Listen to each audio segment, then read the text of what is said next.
Hello everybody, welcome to Noetic. I am CJ and I am joined by the one and only Jordan Cline. Greetings all and welcome. And today we're going to be discussing one of Michel de Montaigne's essays. This is from book 1 of his essays, and this is chapter 25 to be exact, and it is titled Of Pedantry. Now, before we even begin going through his essay, we would at least like to get some understanding of what pedantry is, because I think we understand it maybe more as the adjective, right? Pedantic or something like that. But Jordan, what is pedantry? So pedantry, according to my dictionary, is an excessive concern with minor details and rules, and so it refers to a lot to teachers. But in French and Italian.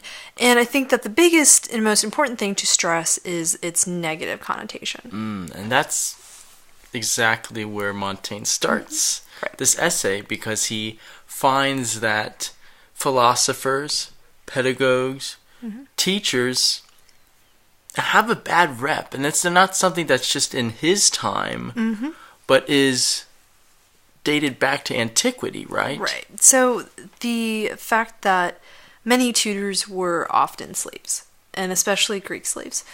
So that was the sort of trendy thing to have, was your Greek slave to tutor your children in Greek. And Montaigne, by a native Greek speaker. And Montaigne even mentions that Plutarch said that the term scholar was frowned upon by Romans, and for that reason that you just elaborated, Jordan, that it was related to this slave figure. Exactly. And we also see it in Aristophanes' Clouds. Clouds, where Socrates is taken as this man that is just... in a basket with his head up in the clouds, completely unaware of anything that's just taking place around him. Yeah, and that goes straight through to Montaigne's day. And when Montaigne actually looks at it, he sees that this is true. All of this is something that actually does happen in his life. In what he sees, he sees these philosophers in the clouds. He sees pedantry happening. Exactly. Right? So I think for us to see what's happening here, what we need to understand what it is that Montaigne finds bad, or at least enough to make fun of. Right. So what are, I guess maybe we should try to sketch out in this talk that we're having today, what are his biggest gripes? Yes. So with these sort of teachers. Yeah, where do you want to start with that? Oh, that's interesting that you asked that, because he has so many things. I think that one of the key points, though, that he makes is that having knowledge doesn't really necessarily make you have admirable traits like good judgment or understanding or empathy, right? So when we mean knowledge, we mean just accumulating information, whether that be quotes about how to live well, quotes about military accomplishments, quotes about how to make a wonderful souffle. Right. That all of these are just information that you are gathering, not necessarily the practical doing it, but just the information. This is what Cicero means about death. This is what Aristotle means about virtue. All of those things. Right. And I think an interesting term that I've sort of seen out on the internet with all of, these sort of inspirational quotes that you might find on social media, of sloganeering. So what Montaigne takes issue with is all of these philosophers, right? Sort of sloganeering and taking all of these sort of, epigrams and aphorisms and all of that and just spouting it without adding content or meaning to it. So Montaigne, to add on to that, uses the image out of many from this essay, by the way, the image of a bird, and it takes grains in its mouth, right? Right. Mm-hmm. And brings it back to the nest. The bird's not taking the grain and eating it or digesting it in any way. It's just taking it, going to its nest and putting it there, and stockpiling it or using it for future use in some respect. Almost like a chipmunk or something like that would just like get nuts and just squirreling food away. It's food away, yeah. So there's this idea, like you said, of sloganeering, of just taking these little bits and just spewing them out and not doing anything else with them. Mm-hmm. Right. And so what does Montaigne say? What's the consequence of that then? Right. And I think perhaps it has to do with this idea that all you're left with is a surface level understanding of things. And then that applies to not having any sort of tangible outcome from your knowledge, right? Mm-hmm. That you'll do things and nothing really comes from them, because he does say that the philosophers of antiquity did one better than the philosophers of his day, because their philosophy and their knowledge was actually used for action. He mentions Archimedes, for instance, how his mathematics and sciences were actually used to build these war machines that would be used for battle to the end of Greece. So that there is some sort of distinction. But that's at least what I saw, was that if it's just surface level, you can't go deeper, and that deeper is action. Right. So with Archimedes, the fact that his siege engines were able to hold the Romans off, and he was in Syracuse, which is in Sicily. Okay, so not Greece. Close, yeah. Gotcha. No, but so just one distinction to make, but that's to Montaigne's point, and Montaigne laments, right, that his contemporaries, who are considered these philosophers, are incompetent to hold office. So in that sort of mindset, right, we have Montaigne following the tradition of Marcus Aurelius, right, of saying, collect this knowledge and acquire it, but you still have to be useful.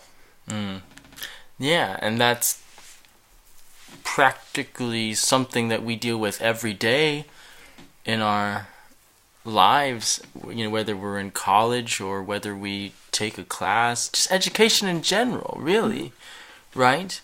Because we have to deal with what we're learning and how it applies to our own lives, and whether we can be productive, not only productive, but members of society in a true and meaningful way, right? And I think, like you said, Montaigne laments the fact that philosophers are only just money-grubbing, big-bellied individuals who just sit in the clouds or in the mud and don't really rise above. Right, so they might hound you for teaching fees, but they're not necessarily merchants making money. So we have this distinction, right? Or we have this problem that he finds. Which is the function or the utility of philosophers. And he points out that they're not really, are they useful for, pulling apart legal contracts? Are they decent judges of character or actions? And I think a good question that Montaigne asks is, how on earth do you quantify or qualify the usefulness of a philosopher? Well, I think it goes to those points that you were saying about judging a man's character, because that's going to go right into, I think, the idea that he has that, okay, if just knowledge of just pedantry is not what's going to help us, or not going to what helps build a society of citizens who actually contribute meaningfully, then what is it? What sort of thing do we need instead of knowledge? Right. And it seems like that what you alluded to is that it's going to be understanding. Right. Mm-hmm. And perhaps we can go into that a little further, that idea, because Montaigne plugs that in time and time again, or at least that to me seems to be the center of this essay and what we've been talking about and what he's been griping about is that there's no understanding. Yeah, and I think here's one quotation that really resonated with me with this idea that what we've been toying with of theory and action. They know the theory of all things, but you may seek in vain for one who will put it in practice. They just bite on the grain, they don't digest it. Right. Right? Mm-hmm. And he even mentions it in certain historical examples too, I believe, of Sparta as well, where other Greek city-states would be learning letters. They would be learning about leadership and valor and courage. And that whatever information they got was put into a use of commanding an army or being a soldier or being a practical member of the group. Yep. And what's really fascinating, I think, about this is that it seems as if Montaigne is being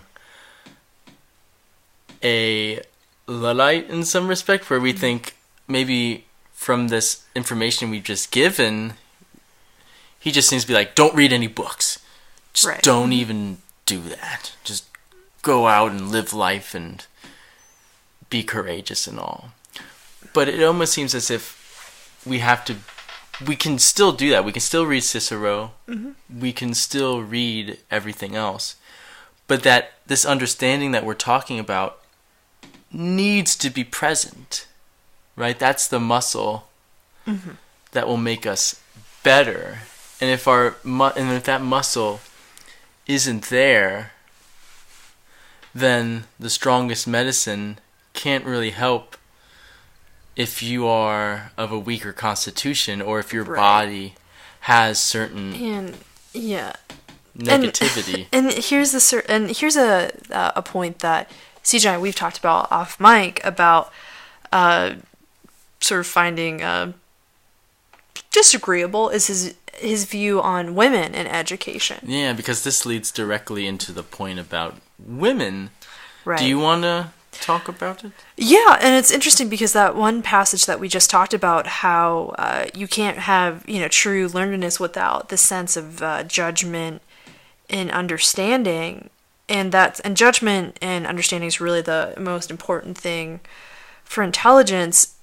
And he makes that point that the happiest marriages are the marriages in which a woman is incredibly, I guess you would say, like, undereducated, right? Mm-hmm. Or deprived of a traditional education. And this is something that, I would like to tease out more, because I mulled over it, because, we think of Montaigne as this open-minded type of man, and he even mentions, his daughter and his wife in his letters, so we think that he has women in his life he really cares about. Mm-hmm.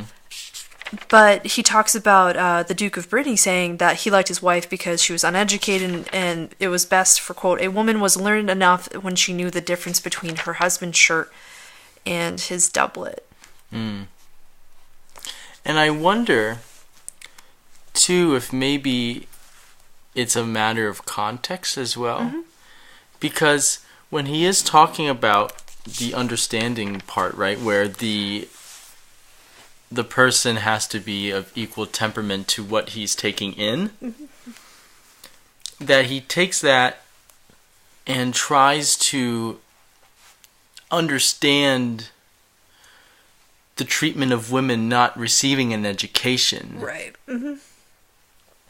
And he says, well, maybe that's why women actually don't receive an education, because people believe that they're capacity for understanding is weak, and that if they try to learn, then they are going to be negative. As if they couldn't, they would misuse an education because they didn't have the right constitution right for exactly. And it is so fascinating reading anything from the past. I mean, you're a historian, technically speaking, so you know this, that trying to balance the better angels of our being, you know, or the more virtuous side, and perhaps the negative side of trying to maybe say, like, okay, well, maybe Montaigne is the more liberal-minded, and that this might just be him trying to tease this out. Or maybe it is him actually agreeing with it. It seems as if, this is just my opinion, I would love to hear yours, but it seems as if he's just teasing this out to try to come to a conclusion, to understand why women aren't given an education. And he sees that this idea of understanding might be that. Yeah, I mean, because it seemed to me that he was either putting forth the idea that women didn't have enough of profound of a faculty of reasoning in order to sort of be able to sort of like receive, right, or become like a sort of a receptacle for like an education.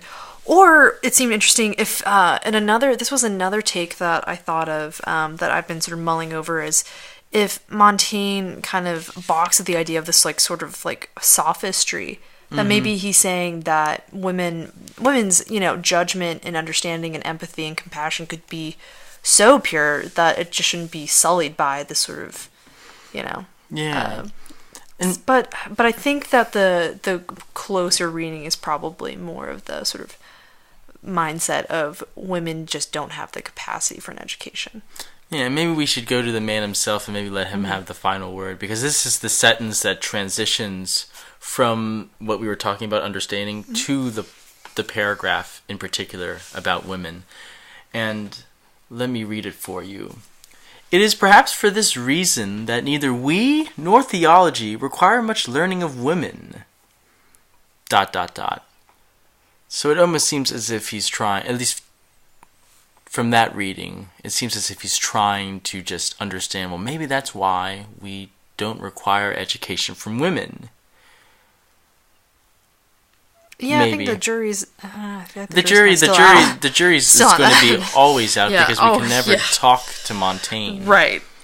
But so I think that of all the like things that I was really enthusiastic about what Montaigne had to say about education, this was the one point that I thought, maybe not Montaigne. But I think it goes well with what we're talking about, because it's taking this capacity for understanding is built upon this idea that you read something or you take something in, and then you decide what to say. You are not, in Montaigne's words, a parrot, right? You are reading this and saying, okay, well, I don't know if I agree with that. Right. And there's an element of critical thinking, right? So I think that Montaigne, I'd be interested to see if Montaigne could come back today and see our educational system today and see how our emphasis on, like, you know, the SATs and the ACTs and all this standardized testing, right? Where we have kids consume vast amounts of information and formulas and then to be sort of essentially regurgitated on tests, right? I'd be curious to see if Montaigne would think that that's what we would call sort of knowledge. Yeah, and just the fact that those things are what you use to get by in life, right? A lot of these things are part of a resume, and that we deal with what David Brooks calls resume virtues, right? Well, okay, he can do this, he can do that. He got a blah, blah, blah on the SAT. We'll have him for the job. But that they conflict with understanding and of character. Right. Because I believe in the essay he mentions Diogenes and how he would just laugh, Diogenes the Cynic, how he would just laugh at the fact that people were getting better at their craft, or that maybe in our terms it's like, oh, I got a good grade on the SAT. And then Diogenes would ask, like, okay, well, how's your soul doing? Are you getting a good grade on your soul? Yeah. How's that going? How's the soul life going? Right. How are you as a person? Yeah. Because it's not so much how much you know, but as he said, it's what's the best way to live, virtue, understanding, and can you factor that in? Yeah, and I think that what I really, really enjoyed about this essay is Montaigne questioning the typical narratives in which we learn. And there's one quotation that resonated with me, and he asks, or says, "We should inquire who knows best, not who knows most." Yeah, that's the thing I botched. Yeah, no, exactly. And I think that's maybe where understanding comes in, and perhaps that's something that we're all going to work on. Maybe Montaigne does too, is trying to get that muscle of understanding, and just flexing it and working it throughout our time. And it comes to many things, or different, it branches off, right? Because we can do critical thinking and empathy and valor and courage and all of these certain things. And that we can take anything in but be able to think about it. We can take anything in and be able to judge it for ourselves. Right. And I think that's probably what we need more of today. Yeah. As you said, especially in this climate of education and of college and SATs and resume virtues, is what actually matters and what can actually make us be, as he says, not even productive citizens, but good people, because we need more of that in the world. And then that's maybe what Montaigne is trying to understand or unravel. Yeah, and it's not, and I think the biggest point to drive home is that for Montaigne, he's not entirely bashing education, and this isn't him saying, well, we should all just start throwing books on a bonfire and call it a day. No. It's, for him, it's how you apply it. Yeah, it's the muscle of understanding. Yeah, and a lot of that is pulling your own ego out of it. And I think that what I thought was interesting was this one quotation referring to a scholar of going to, university or in training. That he should have brought back a full mind, and he only brings a puffed up one. Instead of enlarging it, he has only inflated it. So thinking about, right, those are inflate and enlarge. Expanding your mind and inflating your mind. Which implies some sort of growth, but Montaigne poses that question. Okay, which one do you want? Right. Is it really a positive thing that we're just putting more things in our mind, right? If we're just putting knowledge in, the most, instead of the best. Right. And is it okay if I end with another Montaigne quote? Sure. So this is one where he's talking about compiling quotes, right? And of just building up this big belly, if you will. He says, quote, "We lean so heavily on others' arms that our own strength vanishes." Yep. We lean so much on others' arms. Yes. I'm really glad you brought that up, because that's my favorite. Yeah, it's my favorite one. If we can maybe try to bring that to everything that we've talked about, it almost seems as if when we lean on others' arms, they're almost like crutches. And usually when we have a crutch, it means that, one of our legs or both of our legs are damaged in some respect. And that those legs we use to stand on are understanding, right? Understanding, to stand, whatever. I don't really know. But if we can develop those muscles in our legs, or at least to keep them healthy, then that is how we become able-bodied citizens, and we can maneuver around anything and take any terrain with a flexibility and with a grace that perhaps we need in a time like this especially, right? Right, and I think, I don't know, I always circle back to that one book of Marcus Aurelius, the opening passage with the wrestler, right? Mm-hmm. With the wrestler whose legs are sort of firmly planted in the ground can grapple with anything. And I think that with this quotation, right, of like with Montaigne on like relying on other people's arms, right? It's that idea of having enough strength and confidence in yourself to build in your own capacities, be it physical or, in this case especially, emotional and intellectually. That's perfect. Jordan, thank you so much for talking about this. This Thanks, essay, CJ. I think, really resonated with us, and we felt like it was very near and dear. Near and dear, and I think something for everyone. And maybe it's just to note that you don't have to agree with us either, and that you can read it for yourself and flex that muscle of understanding in your own way. And if you want to do that with more of our stuff, you can download the Noetic app. Check us out on Google Play. Yeah, Google Play, or you can even do it on the App Store for the Apple devices. You can also listen to us on SoundCloud, and maybe you can see Check us out on YouTube. Yeah, see our wonderful faces on YouTube. So, Jordan, again, thank you very much. Thanks, CJ, and thank you all for tuning in, and we'll catch you next week. Exercise that noodle now. Take care, everyone.